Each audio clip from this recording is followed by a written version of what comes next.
அன்பான ரெட்ரோ ரசிக நேயர்களுக்கு வணக்கம். நம்ம இந்த காணொலியில் எதை பற்றி பார்க்க போகிறோம்னா, தமிழ் திரையுலகின் இருபெரும் இமயங்கள் மக்கள் திலகம், நடிகர் திலகம்.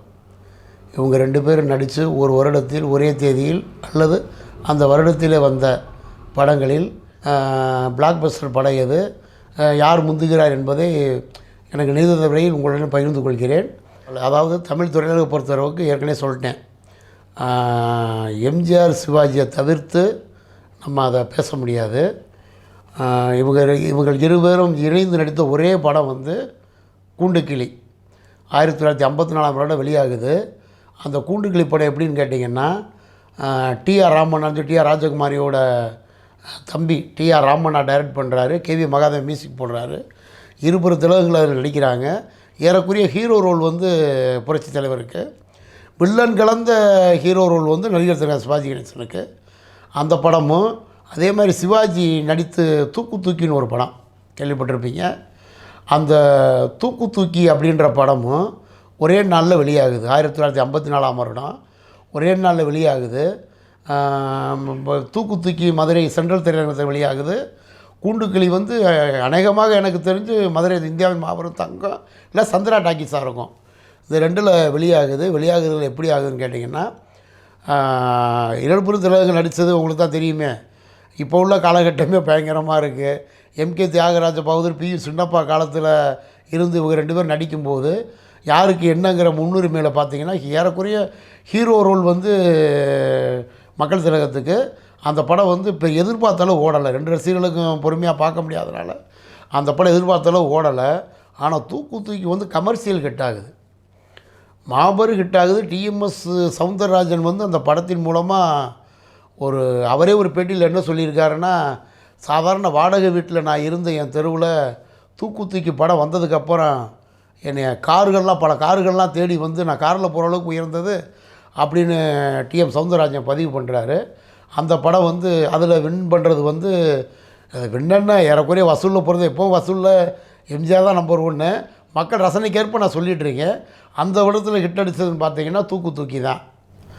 1964 வருடம் புரட்சி தலைவர் எம்ஜிஆருக்கு தேவர் ஃபிலிம்ஸ் எடுக்கிறாங்க, வேட்டைக்காரன் ஒரு படம்.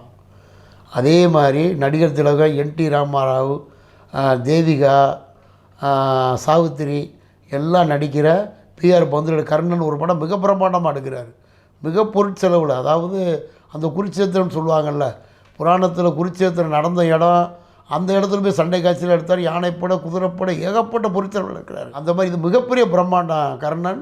வேட்டைக்காரன் சிம்பிளாக நடிகர் திலகம், நம்ம மக்கள் திலகம், நடிகர் திலகம் இணைந்து நடித்த அசோகன் எல்லாம் அதில் இருப்பாங்க. அந்த பேபி சகிலான்னு சொல்லி ஒரு குழந்தை நட்சத்திரம் இருக்கும், அதுக்கு ஆம்பளை வேஷம் போட்டு பையன் மாதிரி அதை காமிச்சிருப்பாங்க. நல்லா சூப்பராக இருக்கும்.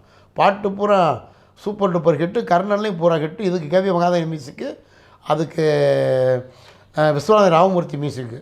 ரெண்டு ஒரே நாள் ரிலீஸ் ஆகுது. நியூ சினிமாவில் வேட்டைக்காரன் போடுறாங்க, தங்கத்தில் கர்ணன் போடுறாங்க.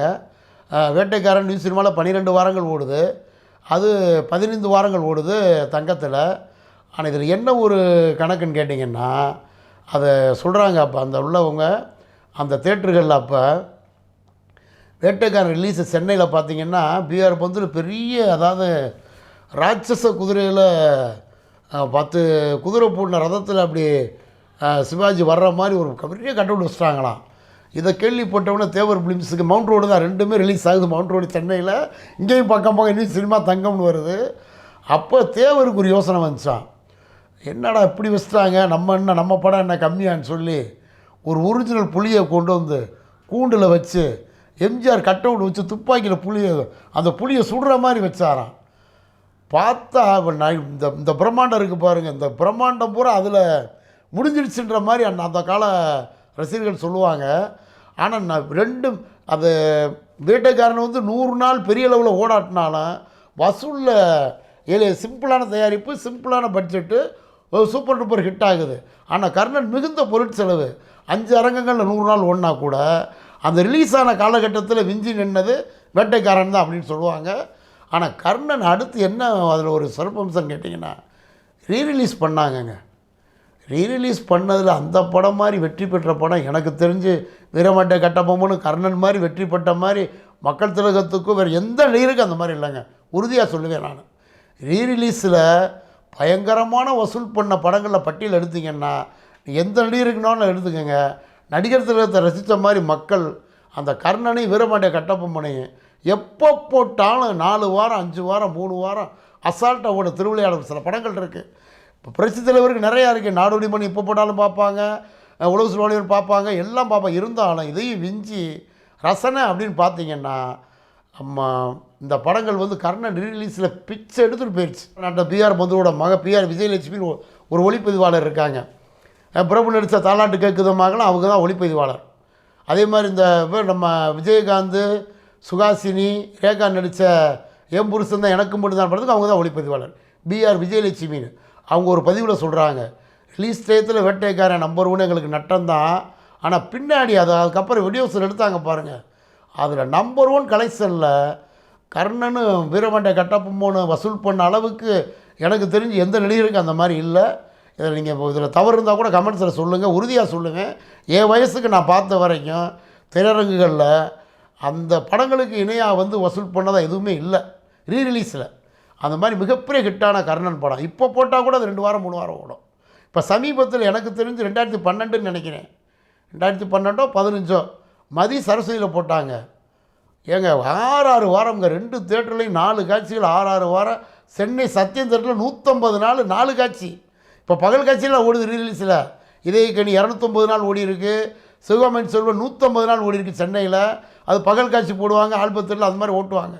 நான் சொல்கிறது ஃபுல் ஷோ போட்டு, டெய்லி ஷோ போட்டு, வசந்த மாளிகை, அதே மாதிரி உலக சுற்றுவாலிபன், இதயக்கனி, நாடோடி மன்னன், திருவிளையாடல், இந்த ஒரு குறிப்பிட்ட படங்கள் இருக்குது. நடிகர் தளத்துக்கு மக்கள் எப்போ போட்டாலும் ஆடியன்ஸ் அந்த படத்தை விரும்புவாங்க. 1101 எப்போ போட்டாலும் பார்ப்பாங்க. அந்த மாதிரி அந்த பாக்ஸ் ஆஃபீஸில் இன்றைக்கி வரைக்கும் அந்த படங்களுக்கு இணையாக எந்த படமும் சொல்ல முடியாது. ரீரிலீஸில் கர்ணன் பண்ண சாதனை எந்த படம் பண்ணதில்லை. ரீரிலீஸில் வசூல் அந்தளவுக்கு வசூல் பண்ண ஒரு படம் 1964. அதே மாதிரி கர்ணன் படம், அந்த வேட்டைக்காரன் கர்ணன் சொன்ன பார்த்தீங்களா, அந்த கர்ணன் படம் ரீரிலீஸில் பல தேட்டர்களில் பல தடவை ஒன்றாலும் மீனாட்சியில் போட்டாங்க. மீனாட்சி தேட்டரில் அது ஏற்கனவே இந்த மீனாட்சி தேட்டர் காணொலியில் கூட சொல்லியிருப்பேன். அதாவது அந்த கர்ணன் படம் அப்போ ரிலீஸ் படம் மாதிரி 5-6 அந்த எனக்கு தெரிஞ்சு மீனாட்சியில் ரீரிலீஸில் அதிக நாள் ஓடினது கர்ணன் தான். அந்த ஃபிலிம் அந்த அப்போல்லாம் தெரியும் உங்களுக்கு, ஃபிலிம் கிளிக்கிற மாதிரி இது வரும். அந்த அட்டையை தனியாக போட்டு சிறுவர் சிறுமி அப்படி பேர் அதை கிளிப்பாங்க. படம் மிக பிரம்மாண்டமாக ஓடிச்சு, பயங்கரமான வசூல். மீனாட்சியில் ஒரு ரிலீஸ் படம் கூட 5 வாரம் ஒன்றால் மிகப்பெரிய வெற்றி. ஒரு ரீரிலீஸ் படம் 50 நாள் ஓடுதுன்னா எவ்வளோ பெரிய விஷயம். அதே மாதிரி தான் பிஆர் பந்துல் எடுத்து அந்த வீரபாண்டிய கட்டபொம்மனும் கர்ணனும் காலத்தால் அழியாத ஒரு காவியம். அதுக்கப்புறம் பார்த்திங்கன்னா 1965 வருடம் வந்து எங்கள் வீட்டு பிள்ளை ரிலீஸ் ஆகுது, திருவிளையாடலில் ரிலீஸ் ஆகுது. ரெண்டுமே black Bastar hit, super duper hit. Central தேட்டரில் எங்கள் வீட்டு பிள்ளை, மதுரை தேவி தேட்டரில் திருவிளையாடல், ரெண்டுமே சூப்பர் டூப்பர் ஹிட் ஆகுது. அந்த வருடத்தின் மிகப்பெரிய ஹிட் ஆச்சு. 2 படங்களுமே மிகப்பெரிய வசூலில் ஹிட் அடிக்குதுன்னு சொல்கிறாங்க. இருந்தாலும் இதில் திருவிளையாடல் வந்து ஒரு படி மேலே அந்த வருஷத்துக்கு வந்த வருடத்தில் அனைத்து படங்கள் வசூலையும் 1% கூடவே வந்து வசூல் பண்ணதா திருவிளையாடல். ஏன் இதை சொல்கிறேன்னா, ரீரிலீஸில் அதை எங்கள் வீட்டு பிள்ளை ஒன்றும் கம்மி கிடையாது. ரீரிலீஸ்லேயும் பயங்கரம் ஓடின படம், 2 இடங்கள் நடித்த படம். சிவாஜி கணேச சிவபெருமானை நடித்த திருவிளையாடலாம் ரீரிலீஸ் எல்லாத்துலேயுமே பார்த்திங்கன்னா திருவிளையாடல் ஒரு படி மேலே. 65 வின் பண்ணுறது யாருன்னு பார்த்தீங்கன்னா நடிகர் திலகம் தான். அடுத்து 1966க்கு வருவோம். 1966 பார்த்திங்கன்னா சிவாஜி கணேச ஜெமினி அதிபர் எஸ்.எஸ். வாசன் ஒரு படம் தயார் பண்ணுறாரு. மோட்டார் சுந்தரம் பிள்ளைன்னு ஒரு படம். அதே மாதிரி ஏவிஎம் எடுத்த ஒரே வண்ணப்படம், கலர் படம், எம்ஜிஆரை வச்சு எடுத்த ஒரே படம் அன்பேவா. அன்பேவா சிந்தாமணியில் ரிலீஸ் ஆகுது. மோட்டார் சுந்தரமில்ல கல்பனா, அதுக்கு பழைய பேர் வந்து ஜோதி, அதில் ரிலீஸ் ஆகுது. மோட்டார் சுந்தரமில்ல 105 நாள் ஓடுது. ஆனால் அன்பேவா ரெக்கார்டு பிரேக்கு சொல்லுவாங்க, இண்டஸ்ட்ரியல் கிட்டுன்னு. ரெக்கார்டு பிரேக்கு ஏற்கனவே சொல்லியிருப்பேன் காணொலியில், சிந்தாமணி தேட்டர் காணொலியில். அன்னைக்குள்ள மக்கள் தொழில் 70% மக்கள் பார்த்த படம் அன்பேவா. சூப்பர் டூப்பர் ஹிட் ஆகுது. அது அந்த அந்த வருஷத்தோட மிகப்பெரிய ஹிட். 65 எப்படி திருவிளையாடலை சொல்கிறோமோ, 66 அன்பேவாக்கினே எந்த படம் கிடையாது. போடுறாம second release, third release, ABC centre அப்படி பட்டை கிளப்பின படமாக அன்பேவா அமையுது.